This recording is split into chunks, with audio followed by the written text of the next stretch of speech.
Good morning, everyone.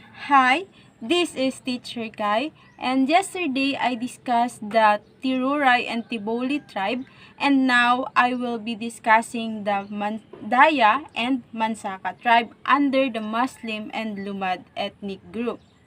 Are you guys ready? Okay, if you're ready, get ready your 4 L's. Get ready to listen, to love the lesson, and to learn. Thumbs up if you're ready. Let's go! Now, allow me to discuss the Mandaya tribe and who are the Mandayas. What is their history, culture, traditions, and of course, what are their crops and ano nga ba yung mga pangkabuhayan nila. So, Mandaya derives from the prefix man, meaning inhabitant of, and daya meaning upstream or upper portion of a river, and therefore it means people living upstream. So, ang Mandaya ay nagmula sa prefix na man, na ibig sabihin ay inhabitant of or in Filipino, naninirahan sa. At ang daya naman ay ibig sabihin ay upstream or sila yung nasa upper portion ng river.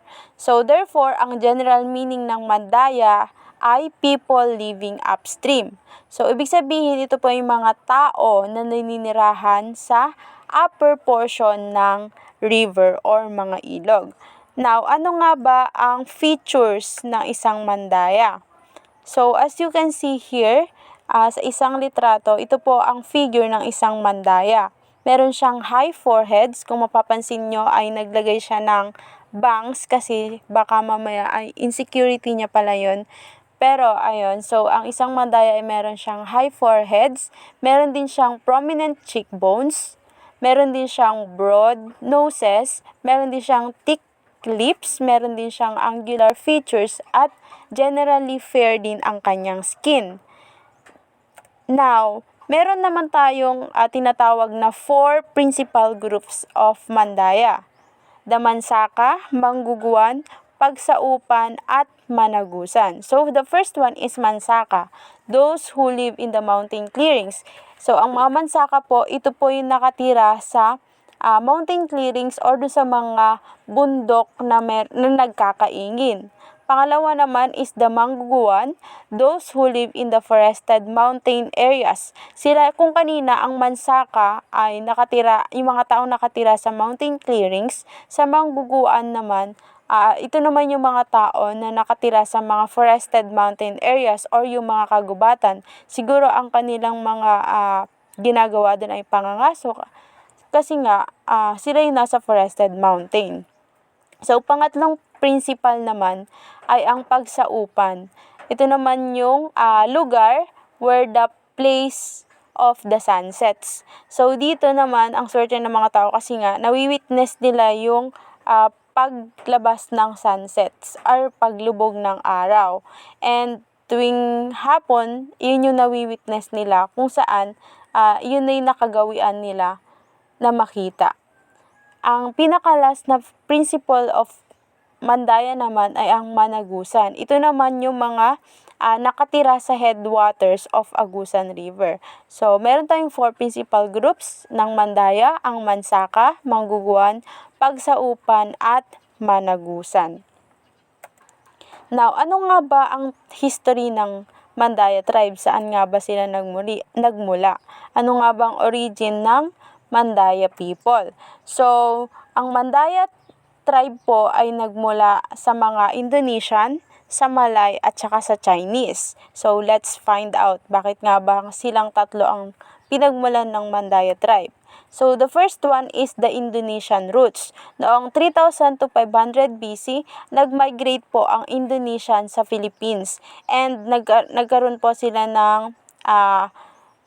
sila ng ugnayan sa native women kung saan ito yung kanilang mga pinakasalan at in-establish nila yung Manobo na ang ibig sabihin ay mga tao sa Eastern Mindanao. So kung hindi nyo po alam, ang Mandaya tribe po kasi ay under ng Muslim or Lumad tribe sa Mindanao. So una, ang influence ay ang origin ng Mandaya people ay nagmula sa Indonesian roots noong 3000 to 500 BC. And ang pangalawa naman ay ang Malay influence noong 300 to 200 BC. Malays arrived via Palawan and Mindoro, intermarried with the Manobo, forming the Mandaya. Shared ethno-linguistic patterns and weaving techniques link them to Indonesian ancestry. So kanina sabi ang Indonesian roots daw, sila yung nag-create ng Manobo. Pero dito sa Malay influence naman, yung mga Malay, pinakasalan nila yung mga Manobo, kaya nabuo yung Mandaya. So, nagkaroon din sila ng ethno-linguistic patterns at saka weaving techniques. So, sa Malay influence pala, nagsimula yung mga patterns and weaving techniques at shinare din nila yun sa mga Indonesian ancestry or nakuha nila sa Indonesian ancestry. And the last one naman na bahagi ng history ng Mandaya ay ang mga Chinese interactions noon namang 13th century. So, Chinese traders further diversified the Mandaya lineage through intermarriage. So, ganun din sa Malay and Indonesian, nagkaroon din ng interaction ang Chinese sa mga Mandaya kung saan nagpakasal din sila. Now, ano naman kaya ang way of living ng mga Mandaya people?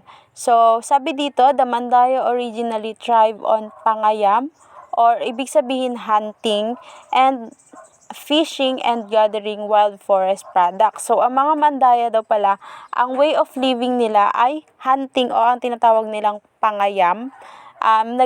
Meron din silang way of living ng fishing or pangingisda at nag-gather din sila ng mga wild forest products. Halimbawa, mga herbs, mga iba't ibang makukuha nilang products sa forest. And raiding and slave trade. Meron din silang raiding and slave trade kung saan ang Mandaya ay nagre-raid and nagsosold ng biyag or captives within lang sa communities nila na tinatawag nilang slave markets. So, ito yung figure ng Mandaya woman na nagtatahop or what we call winnowing rice noong 2014. Next, Mandaya way of living. So, meron din silang way of living ng trade exchange kung saan yung slaves ay nag-exchange sila sa mga imported goods. So, dito, meron ditong mga imported goods. We have the metal goods. Ito ay nag-include ng iron ingots, bronze tools, at saka weapons. Iyon yung mga tinatawag nating metal goods. So, from the word itself na metal, ito yung may mga bronze, may mga iron, ito yung mga weapons na gawa sa metal. So, next naman ay musical instruments, katulad na lang ng gongs at saka mga small bells. Meron din silang betel chewing containers or yung tinatawag nilang apugan at patakla. So, meron din silang porcelain and decor na ito naman yung tinatawag nilang mga pinggan or butangan or porcelainware mirrors. So, yung mga Mandaya people po kasi is mayaman din sila sa mga or sikat din sila sa mga porcelains or sa mga decors, lalo na sa kanilang mga katawan or sa kanilang mga kasuotan. So, mamaya i-discuss natin yon. Meron din silang tinatawag ng mga luxury items katulad ng liquor, perfume, ayop, or yung mga tinatawag nilang colored glass beads. Ito yung mga colored na glass or yung mga baso na nilalagyan nila ng beads. And meron din silang tinatawag na linama or yung mga colored threads and woven cloths. Yung mga colored threads, ito yung mga makukulay na panahi, tapos yun din yung nilalagay nila sa mga woven cloths. Next naman, we have the economy of Mandaya. Paano nga ba nabubuhay ang mga Mandaya people? So, ang Mandaya people po, ang main economic activity nila ay ang kaingin o ang tinatawag nilang Sweden farming. Okay. So, meron din silang main crops. Ito ay mga rice or yung bigas. So, syempre meron din tayo nun. Hindi lang tayo ang meron, kundi mga Mandaya people din. Kasi nga, parang sa kanila din nagsisimula yung mga rice kasi nga sa farming. Meron din silang aglay or yung aglay, isa sa mga uri ng grain na tinatawag nilang job steers. Meron din silang dawa or millet. Meron din silang tubers, katulad ng wakag o taro, na ang ibig sabihin ay gabi. So, ang ibig sabihin kasi sa atin ng taro ay gabi. Meron din tayong banana. Meron din silang banana. Meron silang langka or jackfruit. Meron din silang tubo or sugar cane, gapas or cotton, at saka abaka. Meron din silang additional sources of carbohydrates. Ito yung mga natek or yung flour. Ito ay extracted from the squeezed pith of wild palm trees like lumbia or metrosiculum. Yung mga natik or yung flour, ito yung nagmumula sa mga wild palm ng trees. Katulad na lang ng lumbia o yung tinatawag nilang metrosiculum. Meron din silang tinatawag na idyok na ito naman ay nagko-contain ng sugar palm, and tinatawag nila itong ong or kaong. And bahi or yung buntot ng isda or fishtail palm of karyota. Meron din silang kamote, corn, cassava, coffee, and tobacco were cultivated only sa kanilang Visayan settlers. So, ang economy of Mandaya or the main economic activity of Mandaya ay kaingin. So, na-include ko naman kung ano ang mga main crops nila and yung additional sources of carbohydrates. Meron din tayong tinatawag na Mandaya ethnic group or tribal system. So, the Mandaya's basic political unit is the Banwa or group of houses in which the Kalagtoan, also called Kalagtuan or Lungtod, or ang ibig sabihin ay clan or set of relatives na naninirahan doon. The population of a Banwa is composed of blood relatives as well as relatives by marriage. So, sinasabi lang dito na meron silang political basic unit kung saan ito ay tinatawag nilang Banwa o ito yung grupo ng kanilang mga tirahan kung saan tinatawag nila itong Kalagtoan o tinatawag din nilang Kalagtuan or Lungtod. Na ang ibig sabihin, ito naman yung mga clan or mga relatives nila na naninirahan dun sa Banwa o sa group of houses nila. And yung population ng Banwa, kapag sinabi natin Banwa, group of houses yun ng Mandaya. And ito ay nagko-compose ng mga blood relatives, yung mga blood relatives lang nila at saka yung mga relatives lang sa kasal. Yun lang po yung kasama sa mga Banwa o sa group of houses ng Mandaya. Yung mga non-relatives naman living inside the Banwa are the Puwanak and Manginlayon. So, yung mga non-relatives naman, yung mga adopted relatives lang, yung mga friends, yung mga relatives lang na normal, yun ang tinatawag naman nila na Puwanak at saka mga Manginlayon. Sa Puwanak at saka Manginlayon, naka-include din dun yung mga biyag or yung mga captives nila. Yung mga binutong or purchase at saka yung alang or yung mga trusted slaves nila. So, hindi lang pala non-relatives yung nasa Puwanak at saka Manginlayon, kundi yung mga trusted slaves din nila. So, let's discuss naman the Mandaya social organizations and customs. So, ang Mandaya po ay meron po silang types of Kalagtoan. Ano na nga pag sinabi natin Kalagtoan? Ang Kalagtoan po, ito yung mga relatives or yung mga relatives by marriage sa isang Banwa or sa group of houses ng Mandaya. So, unang type ng Kalagtoan ay ang nuclear family. Ito yung nagko-consist of the parents and the children. So, kapag tinawag nating nuclear family, ito lamang yung nanay, tatay, tapos mga anak. Yun po ang nuclear family. And pangalawa is the polygynous family consisting of 2 or more wives with their children. So, we all know naman ang Muslim ay hindi lamang nag-aasawa ng isa, kundi nag-aasawa rin sila ng 2 or more. So, yun naman yung tinatawag nating polygynous family. So, ano na nga yung dalawang types na ating Kalagtoan?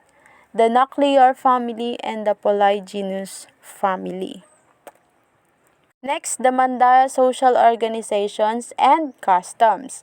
Occasionally, the grandparents from either lineage may join the family.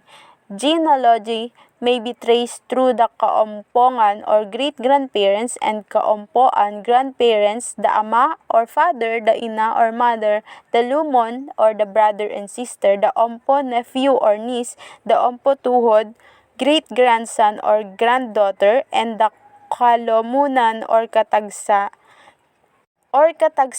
cousin. The Islamized Mandaya such as the Kalagan have written records of their genealogy through their tarsila. So, occasionally po, ang social organizations and customs ng Mandaya ay nakabase sa lineage na nagjo-join sa kanilang family at ang genealogy nila ay natitrace through sa o ompoon na ito yung mga great-grandparents naman nila, yung mga ancestral grandparents na nila, kalololohan, and yung mga kaompoan at saka grandparents. Ito naman yung mga current grandparents nila, yung mga lolo, lola. And then, syempre, the mga fathers and mothers, ama at ina, at saka yung mga lumon, the brother and sister, and ompo, yung mga nephew or niece or pamangkin sa babae at lalaki, the ompo tuhod or yung great-grandson, apo sa tuhod, at saka ang kolomunan or katagsa or yung mga magpipinsan. So, sabi rin na ang Islamized Mandaya ay sinasabing Kalagan na nagkaroon ng written records sa genealogy sa kanilang tarsila. So, ang Mandaya, meron din silang traditional houses and community. Yung house po nila ay tinatawag na balay. So, kung sa Bisaya, ang tawag po sa tirahan ng mga tao ay balay, sa Mandaya naman ay balay. Ito yung traditional house of Mandaya tribe. Balay is a rectangular in structure erected on stilts some 5 feet above ground, is usually occupied by 2 or more 3 families. So, kung makikita nyo dito sa litrato, ito po yung tinatawag nating balay. Itong unang litrato, ito yung sa mga katutubong balay na ito yung parang kubo lang nila. Samantalang itong sa next picture naman, ito yung pinakabalay. Yung para sa mga family na, kung saan merong nanay, tatay, lolo, lola, mga anak. So, the walls are usually made of sayapo bar, securely tied in bamboo lats of uway, kung familiar kayo sa uway, or sa mga ratan, stripped in a zigzag pattern. So, yung mga walls ay gawa pala siya sa mga lats or sa uway, lats of uway, o kaya sa ratan strip na mayroong zigzag patterns. The tips of the lats are carved with a distinct figure called ligpit to prevent joints from slipping. So, para ma-prevent yung pagkadulas, meron din silang tinatawag na ligpit. Yun naman yung nagka-carve sila ng lats para maiwasan yung slipping. Furthermore,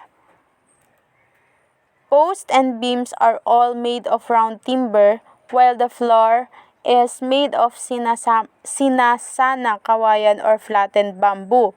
So, yung floor daw nila ay gawa naman sa kawayan or sa mga flattened bamboo. The nuknukan or stairs, yan, yung mga stairs na yan, are made of a round timber carved with distinctive foothold, while the kal o lubabay handrails are installed afterward. So, kapag nakagawa na sila ng stairs, etong stairs, yung hagdan, nilalagyan nila ng handrails or yung kalubabay kung tawagin sa Mandaya. Yan, yung hawakan ng, sa hawakan para makaakyat ka ng maayos dun sa stairs. At ang balay ay meron siyang distinctive split bamboo na karaniwan nilang tinatawag na iyupakan. Ayun ang tinatawag nila, iyupakan sa balay. So, dun sa unang picture kanina, yun yung tinatawag nating traditional house ng Mandaya. And sabi dito, traditionally, Mandaya settlements were located in liwagan or riverbeds, forming a strategic strategic and easily defensible piece of land almost surrounded by water, or in sabang or river mouths where two rivers meet. The sakop or members of the settlement built their homes near their kaingin site within shouting distance of each other's homes. So kanina yung unang picture ng Mandaya house, ito po yung kanyang inside or the interior of the house. So, yung mga nagkakaingin na Mandaya people, gumagawa sila dun ng Mandaya house kung saan nagiging rest house nila yon kapag sila ay nagkakaingin o ginagawa na rin nilang bahay. Kasi nga, araw-araw nagkakaingin sila kasi iyon yung kanilang main economic activity. So now, let's move forward to the Mandaya crafts and traditional costume and weaving. So, dito po sa larawan, makikita mo ang isang figure ng isang babaeng Mandaya. And nakasuot din siya ng kanyang costume. So, the clothes of the Mandaya are considered by many as among the most beautiful in Mindanao. So, ang Mandaya clothes daw ay kinoconsider ng karamihan na ito yung pinakamagandang clothes sa Mindanao. So, in general, the Mandaya motifs are characterized by black designs, line patterns, rickracs, scrolls or trellises, curvilinear motifs, and diamonds and crosses. So, kung makikita nyo sa litrato, yun po ang description ng Mandaya costume, kung saan ang Mandaya motifs nila ay black designs. And another popular motif naman ng Mandaya is na sa mga kalalakihan naman, ito naman yung ginagamitan nila ng crocodile inspired sa mga various levels ng abstraction. So makikita natin mamaya yun. So far, babae muna yung nasa figure. Yan. So ito na po yung pinakakabuang figure ng Mandaya wear. Mga Mandaya costume. So, Mandaya women wear cotton blouses, also called dagum. So, yung Mandaya women wears po ay tinatawag nilang dagum. These are in red, blue, and black and decorated with bayatatan, animal, and geometric designs on the back. Ayan, kung makikita nyo. Front, ayan, and sleeves, and liberally sprangled. Mandaya women also wear gingon blouses similarly designed. So, yun po ang kasuotan ng isang Mandaya na babae or yung mga kasuotan ng Mandayang kababaihan. Traditional skirts are made of dagmay. Yung mga skirt na suot nila ay made of dagmay or tailored in an almost A style and pleated on one side. The waist is held by a small piece of coco negra or gingham cloth. So, sa picture po na yan, yung mga binanggit kong description ay ang kasuotan ng Mandaya women. So, dako naman tayo sa kasuotan naman ng mga kalalakihan. So, ang tawag naman sa kasuotan ng mga kalalakihan ay dagom ng usog. Kung ang tawag sa kasuotan ng mga kababaihan ay dagom, sa mga kalalakihan naman ay dagom ng usog, o ito yung tinatawag nilang men's traditional clothes. The dagom ng usog, ito ay the man's blue collarless. So, collarless po yung kanyang shirt with full length or 3/4 long sleeves. Ayan, kung makikita nyo sa picture. And it is embroidered with linama, or ito yung mga iba't ibang uri ng color ng panahi or threads. The front of the dagom is open down. So, kung makikita nyo naman sa picture, it is open down to the hip line. Yan. So, maiksi lang siya. And the edges are trimmed with contrasting colors.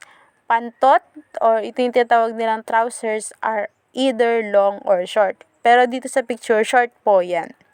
Men may also wear loose pajama-like trousers of gingon blue gingham or yung tinatawag nilang blue gingham.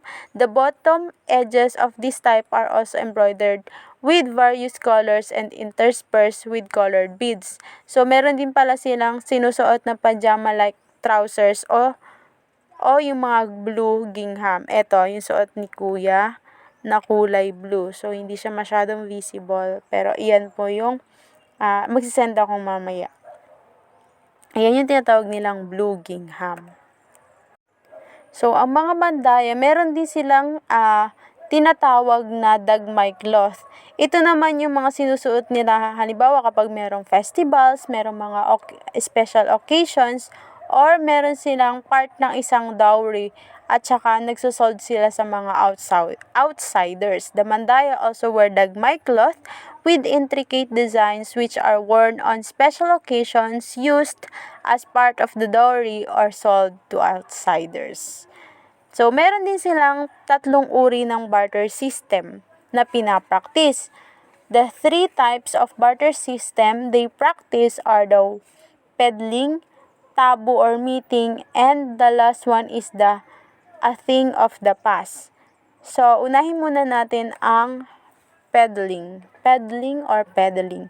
Peddling is done by upland individuals who go down to the coastal village to trade their fruit or farm crops and meat for ocean products such as salt, fish, and shellfish. So, yung mga peddling daw, ito naman yung mga individuals na kailangan pa nilang bumaba sa coastal villages para lang makipag-trade sila ng mga roots or mga farm crops para magkaroon sila ng karne or na nanggagaling sa mga ocean or ocean products. Katulad na naman ng salt na ginagawa nilang ingredient, fish para magkaroon din ng fish sa kanilang farm na hindi lang puro prutas yung kinakain nila. And syempre mga shellfish. Pangalawa naman sa barter system nila ay ang tabu or meeting, which is held on market day when upland farmers, coastal fishermen, and peddlers from across the seas meet to exchange their goods. Ito naman yung tabu meeting, parang ito yung nagkakaroon sila ng isahang pagtitipon or gatherings. Ito naman yung nakikipag-exchange sila, halimbawa sa mga products ng mga upland farmers, sa mga coastal fishermen, and yung mga peddlers. So, nagkakaroon sila ng palitan para hindi lang yung mga farmers, hindi lang puro prutas yung kinakain nila, kundi nagkaroon din sila ng mga fishes and saka meat. And ganun din sa mga coastal fishermen, kung saan hindi lang puro fish ang kinakain nila, kundi kumakain din sila ng gulay na in-exchange nila sa mga upland farmers at saka sa mga peddlers. At ang pinakalas naman ay a thing of the past. Ito naman is it is the pre-arranged meeting between a datu and foreign merchants such as the Arabs, Chinese, and Europeans. So, yung a thing of the past naman na tinatawag nila, ito naman yung meeting ng mga datu and foreign merchants katulad ng Arabs, Chinese, and Europeans. So, ibig sabihin, yung mga peddling at saka tabu meeting, yun lang ay sa mga pangkaraniwang tao. Pero yung a thing of the past, ito naman yung parang para sa mga matataas na tao sa mandaya. So, ini-include nila dito yung mga Arabs, katulad ng mga Arabs, Chinese, at saka Europeans. Sila yung nakikipag-trade naman ng mga perfumes, ng porcelain, ng textiles, and ng mga cosmetics ng mga kababaihan for the Mandaya's gold, pearls, and such other precious items. So, yung a thing of the past pala, hindi lang para sa mga farmers, hindi lang para sa mga mangingisda, kundi ito pala yung mga matataas or yung mga mayayamang Mandaya people katulad ng Arabs at Chinese and Europeans, at hindi mga ordinaryong goods lang yung pinagpapalit nila, kundi yung mga matataas or mga gamit talaga ng mga kababaihan at kalalakihan na hindi nararanasan sa peddling at tabu. Moving forward, ang mga mandaya naman ay nag-excel naman sila sa weaving o at tinatawag nilang panullob. Ang weaving po sa kanila ay tinatawag na panullob. it is to produce dagmay o yung mga cloth. Ito yung tinatawag nating dagmay, yung mga cloth. And traditionally, the art and skill of weaving the dagmay, sewing, embroidery, and beadwork were taught to girls when they were still very young. So, yung paggawa ng dagmay or pag-weave ng dagmay, pagtatahi, pag-embroidery, and yung paggawa ng mga beadworks katulad sa mga hairdress nila or mga porcelains ay tinuturo na pala sa mga kababaihan kahit sila ay bata pa. Now, to produce dagmay naman, the abaca fiber is pounded into finer strands called bintok. So, para makabuo ng dagmay yung mga Mandaya people ay gumagamit sila ng abaca fiber na tinatawag nilang bintok and then dinadry naman nila yun under the sun. So, tinutuyupan nila. So, doon, the process of putting colors to the bintok is then undertaken. So, meron silang tinatawag na loon kung saan ito naman yung process ng paglalagay nila ng mga colorful na mga bintok or mga threads ng Mandaya. Piaglinamaan is cloth that is woven from abaca and cotton threads. Sugot is predominantly or wholly cotton cloth. So, meron din silang tinatawag na piaglinamaan. Isa rin sa uri ng cloth na sinusuot nila na gawa sa abaca at sa mga cotton threads. And meron din silang tinatawag na sugot, which is predominantly or wholly cotton cloth. Okay, sa Mandaya embroidery naman, the Mandaya have a wide range of embroidery designs derived from their natural surroundings and from human figures. So, ang mga Mandaya po ay isa sa mga pinagtatrabahuan nila ay ang embroidery o ito yung pinagkakakitaan din nila. This include bagaybay, bulan or moon, binutuan, star, buwaya, crocodile, ginanis, flower, inunto, teeth, inutaw-utaw, linusag or curved lines, liyugit or diamond, suksok ng kasili, freshwater eel, and tampuso or ox. Itong mga binanggit ko naman, ito yung mga human figures, inspired human figures sa kanilang embroidery designs. Ayup or tinatawag nila mga beads are sewn into traditional clothing or used to construct jewelry. So, yung mga beads or tinatawag nilang ayup ay ginagawa nilang jewelries katulad ng bracelets, ng kwintas, ng hikaw, and syempre ginagamit din nila yun para makabuo sila ng maganda or creative na design ng isang traditional clothing ng Mandaya. And popular colors of ayup among the Mandaya include asukal or yung shiny yellow, dalag or yellow, ilaw na lalag or yellow-orange, ite ng limukon or violet, luto na lalag or orange, maitom or black, malunaw or green, mapula or red, maputi or white, salak, shiny blue, and sambulanay, shiny white. So, yung mga binanggit ko, yun yung mga colors na ginagamit nila pang embroidery sa paggawa nila ng traditional clothes. Mandaya people din ay meron silang ginagamit na Mandaya hat. Saan binebenta rin nila ito. The Mandaya hat is crafted from the inverted inner skin of tambulang bamboo. So, kung mapapansin nyo, inverted yung paggamit ng bamboo. And then, the ginit. Ito, ginit. The cloth-like cover of young leaves and the flower of a coconut tree. So, ginagamitan nila yan ng mga young leaves ng mga flowers and ng coconut tree. The designs are burned into the concave shape hat. So, kung mapapansin nyo, kakaiba yung kanilang hat kasi nga ito ay biniburn pa nila into concave shape hat. Black or colored feathers may be attached to the back of the hat. Tongues are attached to keep the hat in the place. So, kung mapapansin nyo, meron silang nilagay na feather dyan or black or the colored feathers para mas maging creative and mas magandang tingnan at magandang isuot.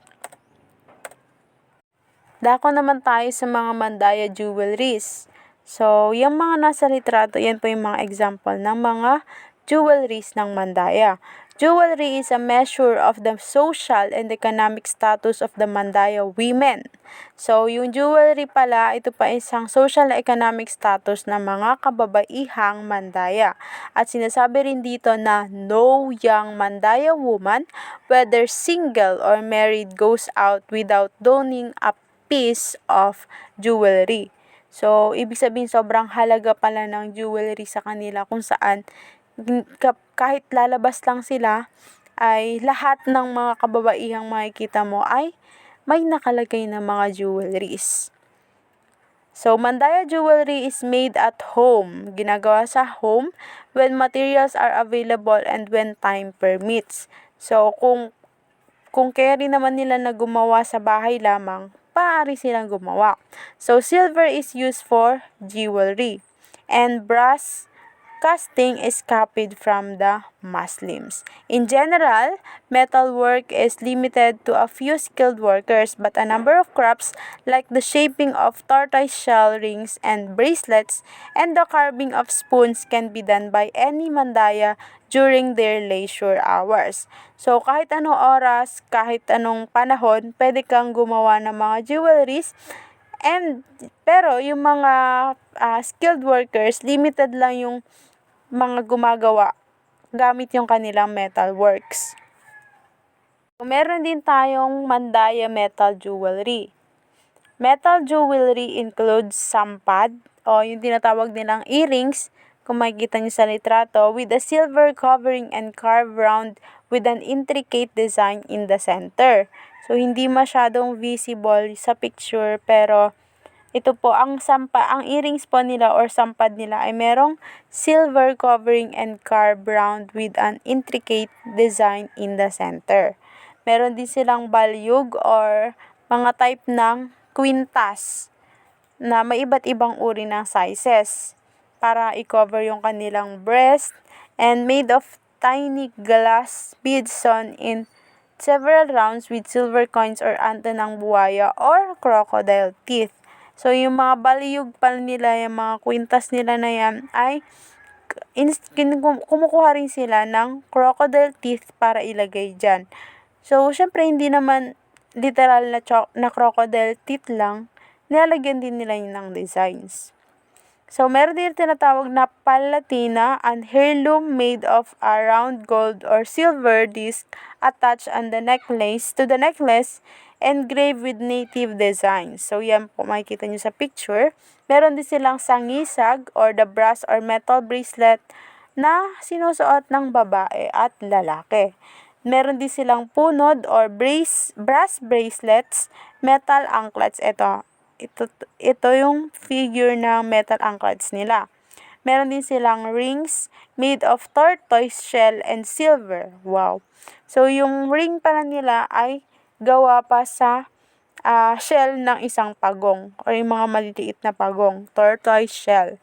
Meron din silang tinatawag na tungkaling or brass trinkets worn by women on the waistband to notify people of their presence and ward off malevolent spirits. So, ang tungkaling pala ay sinusuot din nila para magkaroon ng kulay sa kanilang katawan at mapansin na sila ay merong presensya ng ward of malevolent spirits. So, pag tinatawag nating ward of malevolent spirits, ito yung mga parang merong demure na personality. Now, moving forward naman sa mga Mandaya crafts or sa metal craft ng Mandaya. Meron silang fashioning of weaponry. So, among these are the baladaw or the steel dagger. So, ito pong nasa picture. Ito po yung steel dagger. Meron din silang kakana or bolo or sword. Ayan, yung nasa picture din. Likod-likod, single-bladed kakana, pangayam, which is a piece of diamond-shaped iron, and wasay or the axe for cutting wood and bamboo or for self-defense. So, ito pong mga dagger, itong sword, itong mga bolo, mga axe, ginagamit nila para pang putol ng mga puno and syempre pang self-defense na rin. Silver breastplates called patina are from flattened Spanish silver coins. So, yung mga silver breastplates nila ay tinatawag nilang patina, kung saan ito naman ay gawa sa mga silver coins. These are slightly concave, measuring 13 centimeters in diameter. The center is adorned with stars surrounding two pierced holes, probably representing the sun and the moon. So, yan kung makikita nyo po, yan po ay nagre-represent ng sun and moon. The breastplates are bordered by pierced diamonds, such each with a cross inside. Kung kanina, meron silang metal craft, yung mga steels, mga axe, mga bolo. Meron din naman silang tinatawag na non-metal craft jewelry. Meron silang suwat or yung mga wooden or bamboo combs, mga panuklay with engraved circular designs in horizontal rows. So, wala akong mapakitang picture nun kasi nga limited lang yung makikita mo sa internet. Meron din silang tinatawag na balikog or ito naman yung earrings of Balatina wood. Gawa naman siya sa balita na wood. Roundly carved. The laog or the earrings made of glass beads sewn 7.5 to 10 centimeters long. So, ang haba pala ng kanilang earrings. So, linangaw, ito naman yung mga ginagamit ng mga lalaki na kwintas na nagre-represent ng kanilang battle with the crocodiles. So, yung kanina pala ng mga crocodile teeth, yung mga crocodile-inspired clothes, galing pala yun sa pakikipaglaban nila sa mga crocodiles. So, next naman ay ang pamulang and pangulang. Ito naman yung mga ivory and black colored necklaces na nagsisignify ng full-grown woman. So, kapag meron kang suot na pamulang, ito po ay tanda na ikaw po ay fully grown woman na. So, usually worn by the balyan. So, yung mga fully grown woman po ay tinatawag nilang balyan. At yung timusog, ito naman yung mga bracelets na ginagamit nila na made sa mga rare vines at saka sa mga rubber. Meron din silang sagay-sagay. Ito naman yung mga bracelet na gawa sa branches of banaway plants. So, matitibay yung mga bracelets nila. Kasi nga, gawa pa siya sa mga product pa siya nagawa na makikita lamang sa paligid. And then the ulon, a rope belt made of abaka and decorated with cords to which beads and seashells are attached. And meron din silang sangki na yung mga beaded anklet. So, generally, sa Mandaya crafts ay ang non-metal craft weaponry ay nag-include ng mga haft or mga scabbard na tinatawag nilang pataw at saka tagob from the kakana, and meron din silang tumod or bamboo in a lion or mga arrow na dinedecorate nila gamit ang mga feather tied at saka sa ilalim at saka sa mga busog nito.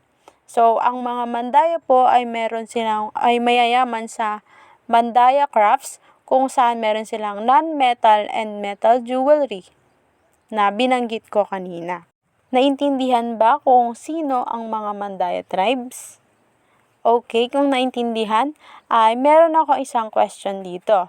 So, how do the history, customs, and traditional arts of the Mandaya tribe reflect their cultural identity and way of life? So, kung sasagutin natin, yung history, customs, and traditional arts ng Mandaya tribe ay nagre-reflect sa kanilang cultural identity and way of life. Bakit?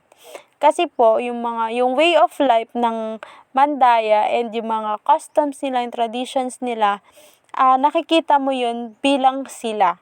Yun yung kanilang pagkakakilanlan. Kung nakikita mo sila na magaling sa mga crafts, sa mga jewelry crafts, sa non-metal and metal crafts, yun yung kanilang reflection na isa silang Mandaya. And then sa mga kasuotan din nila, makikita mo na meron silang unique na traditional clothes kung saan nagre-reflect din yun na makilala sila bilang isang Mandaya people. So, yung history, yung customs, yung traditional arts nila, yun yung meron silang role na binibigay para magkaroon ng cultural identity yung mga Mandaya people. That's all for Mandaya tribe. Now, we are moving forward to Mansaka tribe. So, kung kanina diniscuss natin yung Mandaya tribe, now we will be discussing the Mansaka tribe. So, the word Mansaka means people of the clearings from the word Saka, which refers to the farming fields. So, kanina, isa sa mga principal groups of Mandaya ay ang mga Mansaka.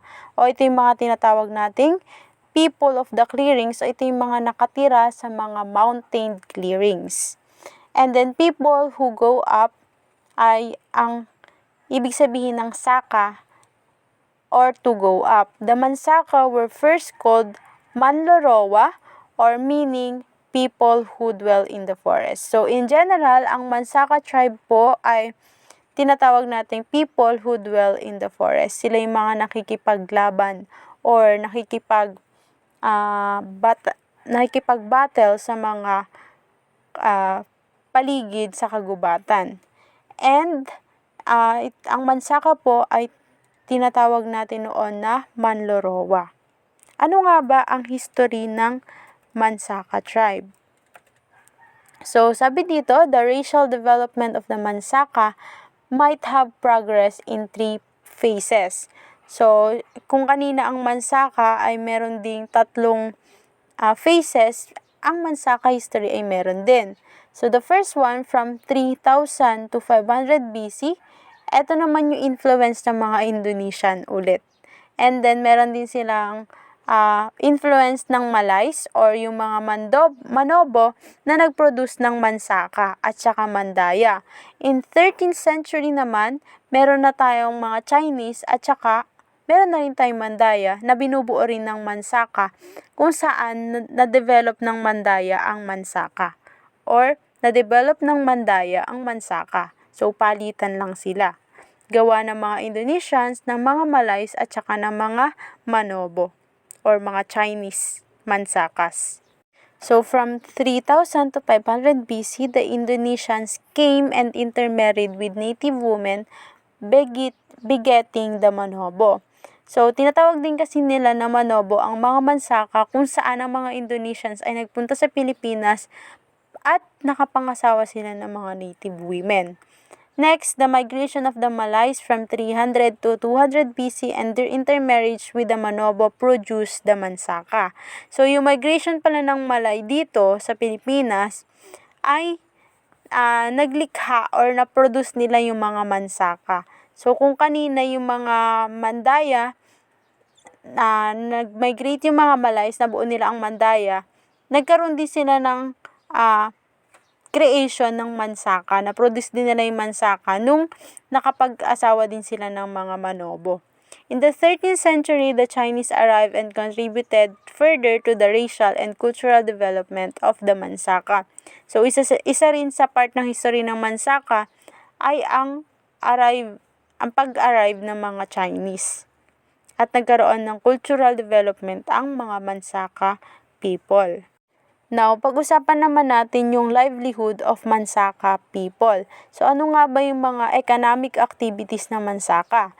The main economic activities of the Mansaka are farming or pagsasaka, hunting, mga paghahunting ng mga hayop, and fishing or pangingisda. So, farming produce include humay or yung tinatawag nilang rice, batad, or mga corns, paruda, ito naman yung mga sweet potatoes. When it is time to plant humay or batad, the field is divided into 2 parts and everybody helps in the planting. So, kapag plant humay or batad time na, nagkakaroon pa sila ng division para mas mabilis yung pagtatrabaho. And everybody helps para mag-plant ulit ng mga humay or batad or yung kanilang rice. To till the soil, the men use the tutuduka, a wooden pole on which is attached by a species of coconut plant, and spades which are made from a species of coconut plant. So, para magkaroon sila ng coconut plant, ay ang mga lalaki ay nagkakaroon ng wooden pole on which they attach by. Rice planting culminates with an offering to agricultural diwata or yung spirits, the tagamaring, diwata of the badbad, or yung mga balete tree, dalagping and dalagpian to ensure a good yield. So, sa rice planting nila ay nagkakaroon sila ng dalagping and dalagpian kung saan ine-ensure nila na maganda yung kanilang pagpa-plant. Unlike rice and corn, which are harvested and stored, wakag and paruda are only dug from the backyard of a mansaka household when they are to be consumed.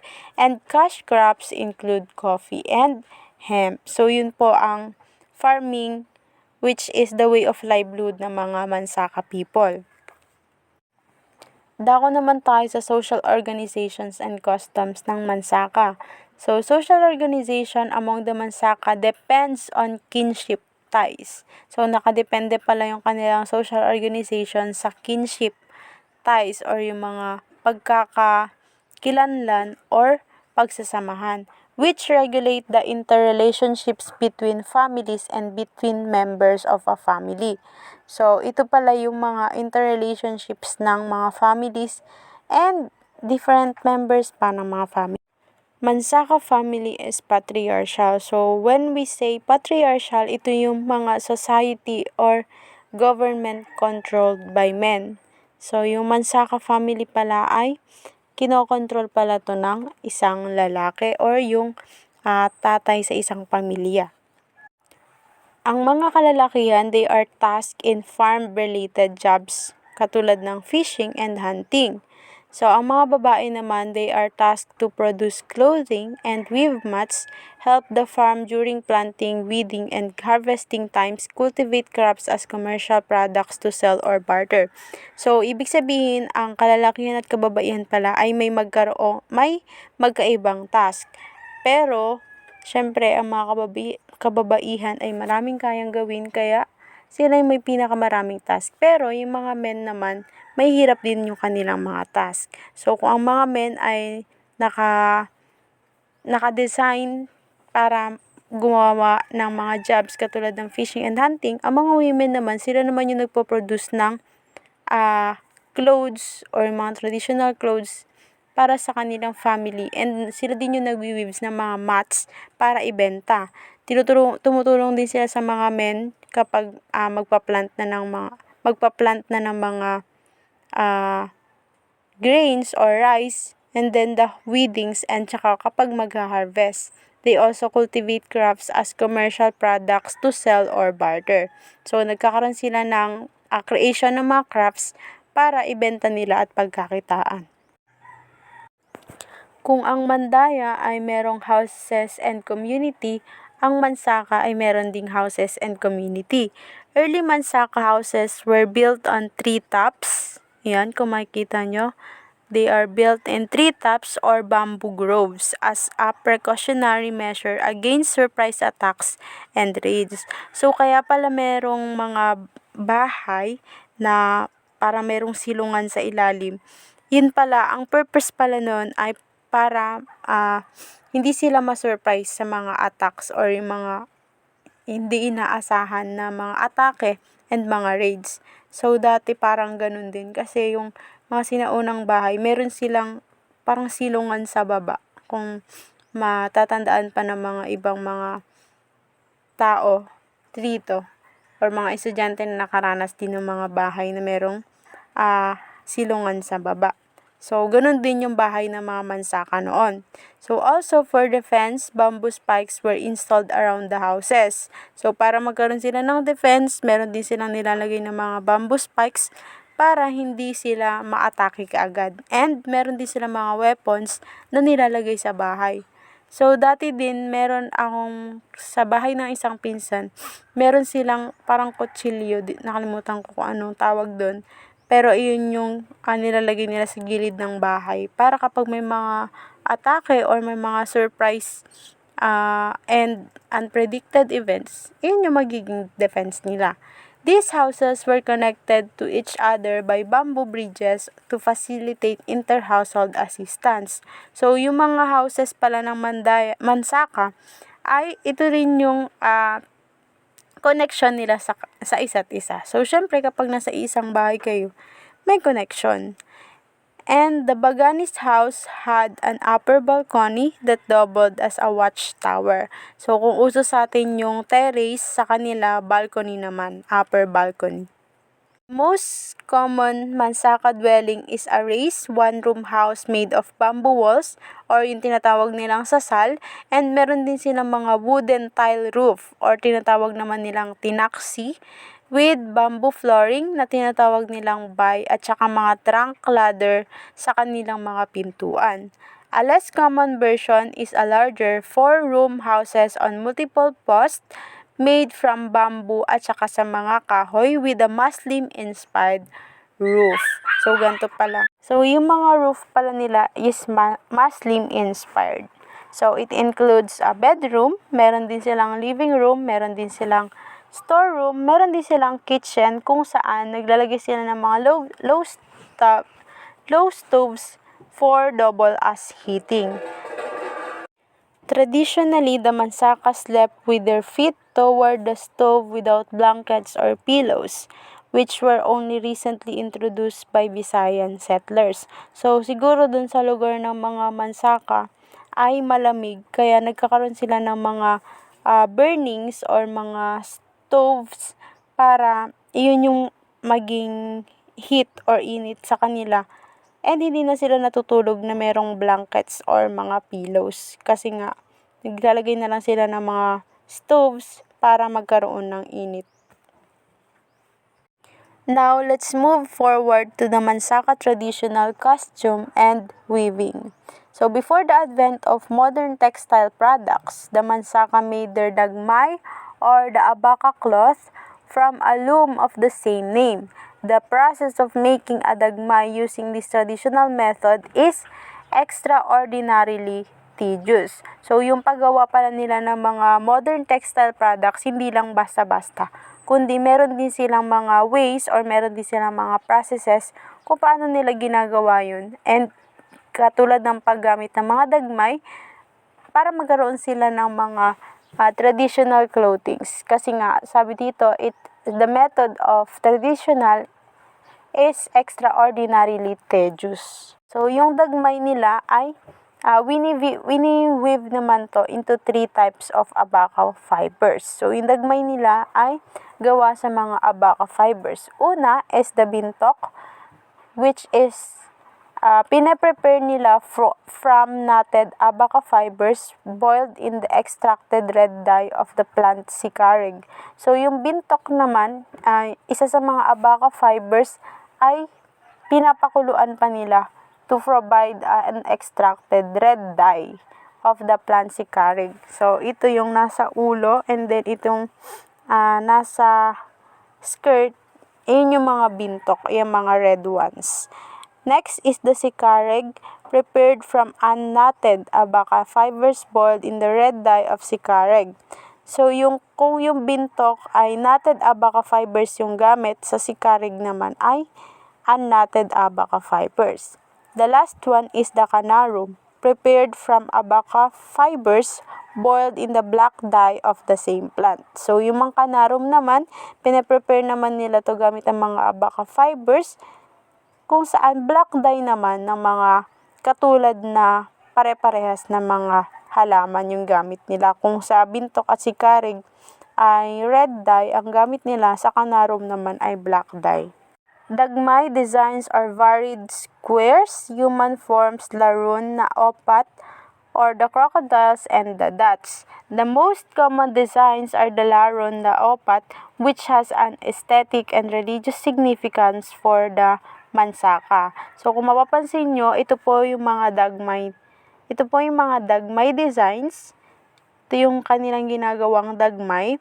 And nagsisignifies pala siya ng mga aesthetic and religious illustrative sa mga Mansaka. So, meron itong squares, meron siyang dots, meron din siyang other geometric designs na merong clay pots at saka patadyong na tinatawag nilang wrap-round skirt. Human figure designs are available but rare. The colorful designs and embroideries are called yatikub na dagum. So, yung mga colorful designs nila and yung mga embroideries nila ay tinatawag nilang yatikub na dagum. So, dako naman tayo sa mga Mansaka women traditional clothing. Ano nga ba yung mga traditional clothing ng mga kababaihan? So, Mansaka women traditionally wear the dagum, a blouse similar to a Chinese shirt featuring a half-open front with embroidered strips panahi or across the shoulders. So, ito kung mapapansin nyo, ganito po ang traditional wears ng women or mga Mansaka women. They pair this with one of 4 skirts. Ayan, yung mga skirts. Or pula, a simple cotton skirt from the Visayas, or pamintuan, saragboy, and dagmay, which are intricate na gawa sa mga handmade lang. Handmade skirts na nire-reserve nila para sa mga special occasions. Katulad din nung sa Mansaka kanina, or Mandaya. So, dako naman tayo sa Mansaka women jewelry and accessories. So, meron din pong mga palamuti ang mga Mansaka women. Women wear pislitan belts. Naglalagay po sila ng pislitan belts with round marble buckles para masecure nila yung kanilang skirts. So, hindi pala basta-basta belt lang yung nilalagay nila, kundi mga designs or mga kakaiba or unique marble buckles para iyon yung maging belt nila.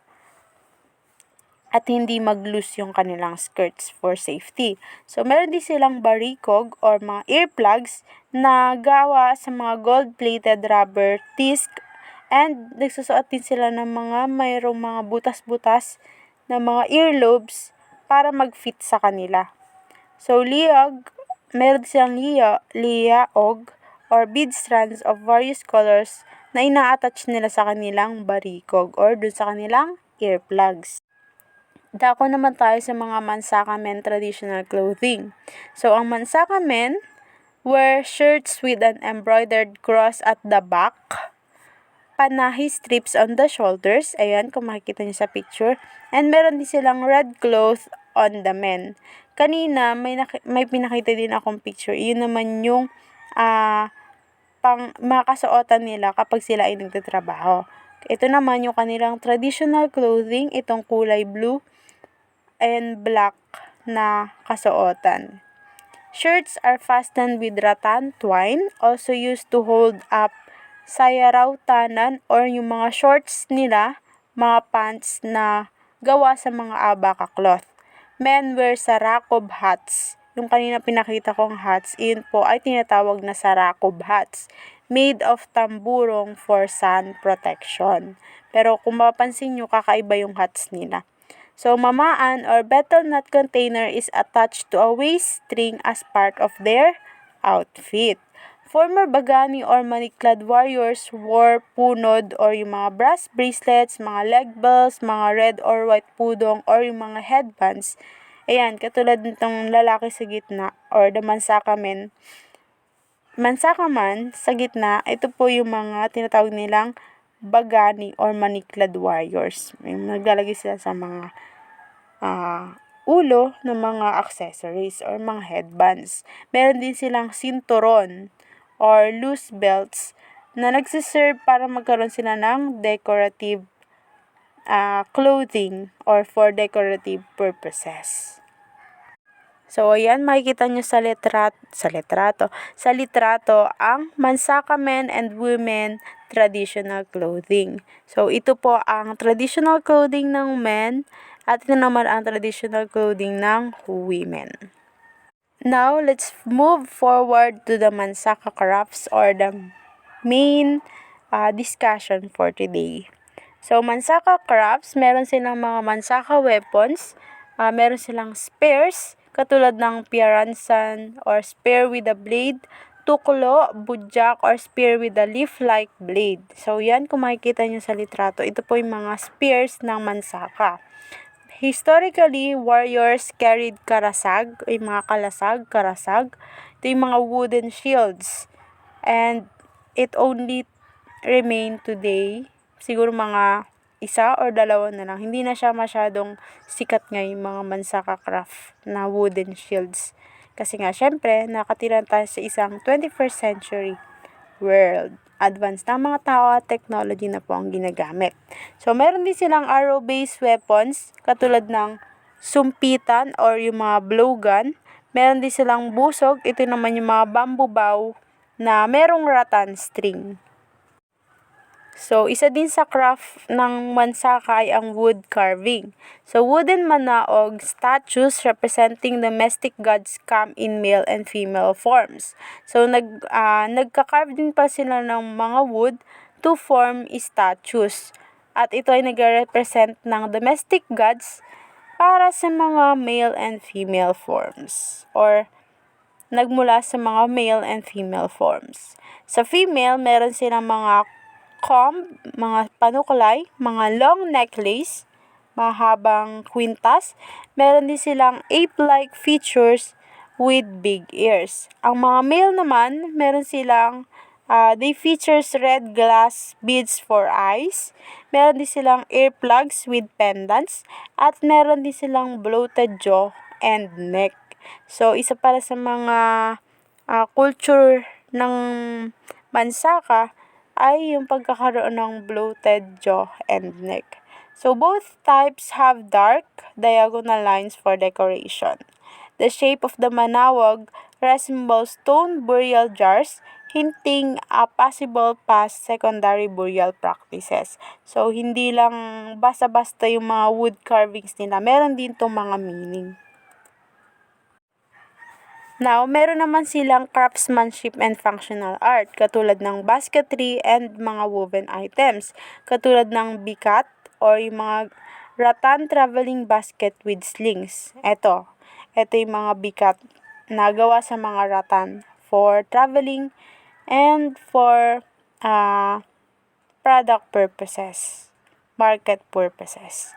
And then, meron din silang ababa, the woven needle box. Meron din silang kabebeng or yung mga cylindrical cage, mga kulungan para sa mga hayop.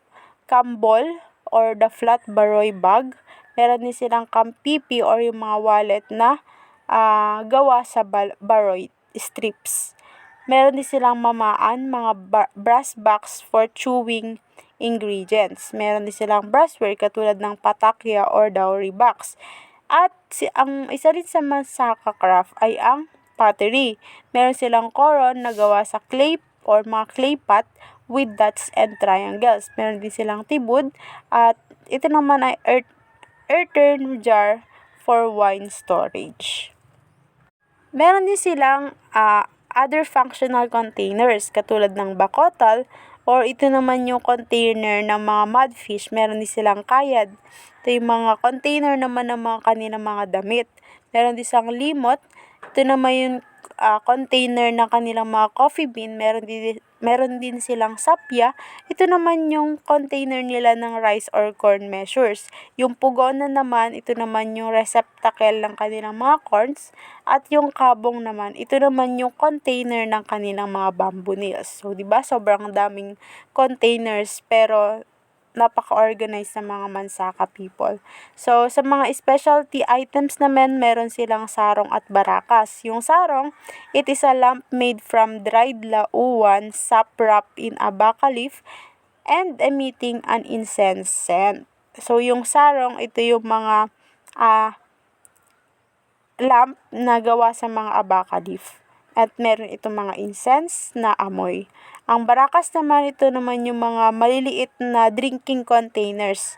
Nagawa naman siya sa palm leaf ponds. So, naintindihan ba at meron bang naunawaan sa Mansaka tribe? So, kung meron ako dito ang katanungan. So, Sabi dito, in what ways do the Mansaka tribe's traditional economic activities such as farming, hunting, and fishing demonstrate their relationship with nature? So, let's answer this question. Paano nga daw ba or sa anong paraan ang mga Mansaka tribes nagkakaroon ng traditional economic activities katulad ng farming, hunting, and fishing para ma-demonstrate nila yung kanilang relasyon sa nature? So, syempre, ang mga Mansaka, sila ay mga surrounded ng environment, surrounded ng nature, surrounded ng development ng mga farming products. Kaya naman, ito yung nagiging way nila para makilala sila and ma-develop pa, mag-enhance pa, at mapagyaman pa nila yung kanilang traditional economic activities katulad na nga lang ng mga farming, ng hunting, at saka fishing.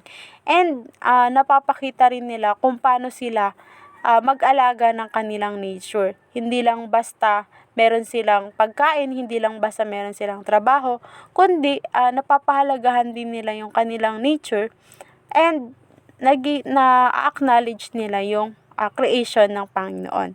So, with the relationship in the nature, nagkakaroon sila. That's all for Mandaya and Mansaka tribe, and I hope you applied the 4 L's. I hope you listened, you loved the lesson, and you learned from it. So, bye! See you in the next discussions. This is Teacher Kai. Thank you.